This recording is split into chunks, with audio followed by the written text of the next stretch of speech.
course, we continue to see the downward pressure on oil prices. First, we had the May futures going into negative territory for the first time ever. June futures also under pressure now. What does this mean for oil ETFs? Can they actually trade below zero? And what will be the ripple effects here?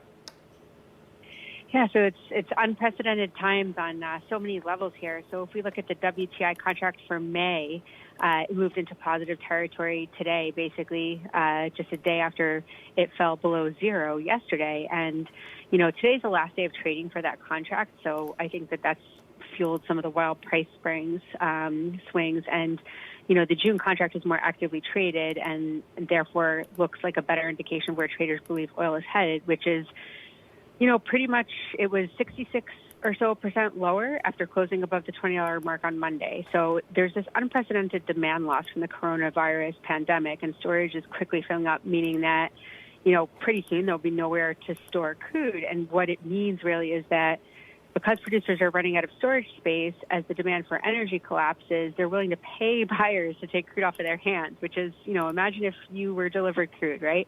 So what happened to USO? So USO is the most popular ETF in the space. It gives exposure to the crude oil futures. It fell about 20% today. It was halted pretty much before the opening bell, and then, went on to suspend creations in the ETF as oil was just absolutely beaten down because of this oversupply and lack of storage.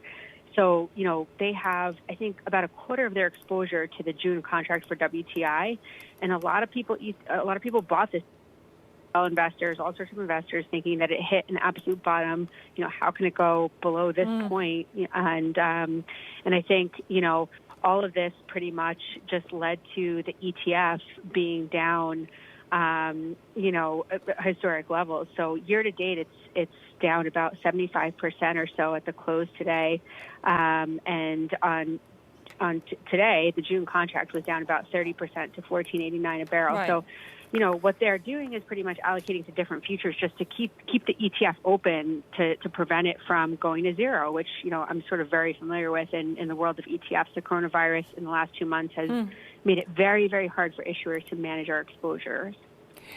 Exactly. So given this uncertainty, whether it's coronavirus or the oil crash, or before that we had trade uncertainty, how important is it for these companies, once earnings season, in the middle of earnings season, that analysts focus on resilience, on what you do when all of these unexpected things happen?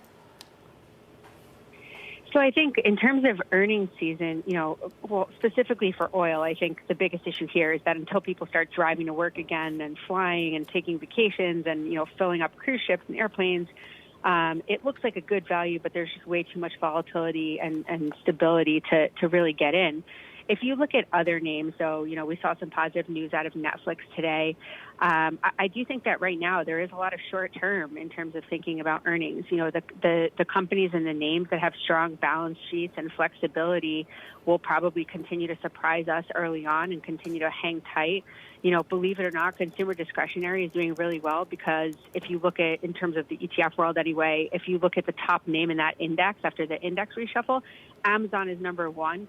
Everybody is ordering from Amazon right now. Every, household staple, grocery, toilet paper. I mean, Amazon is just growing and growing, hiring. And, so you are going to have these stories of good earnings. But I think overall, a lot of it will be around strong balance sheets and who can be resilient in terms of this volatility.